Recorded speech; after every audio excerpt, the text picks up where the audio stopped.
factual cold. Ganun bang feeling mo at this point? Maybe because you're focusing on the wrong things. Wala namang feeling, Father, kasi wala pa yung Christmas spirit. Parang walang Christmas spirit this year, Father. Inahanap mo kasi yung Christmas spirit outside you. Christmas spirit comes from here. For some people, anong Pasko?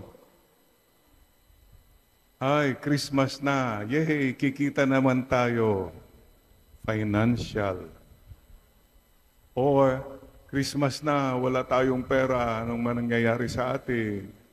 You're looking at it from the financial point of view. Or mga iba naman, ay, Christmas, Pasko na, sinta ko. Emotional ka masyado, may nawala, o you're hurting. Again, you're not really focusing yet kung ano talaga ang Pasko. Iba naman, eto na ay, Lord, basta. I'm very happy.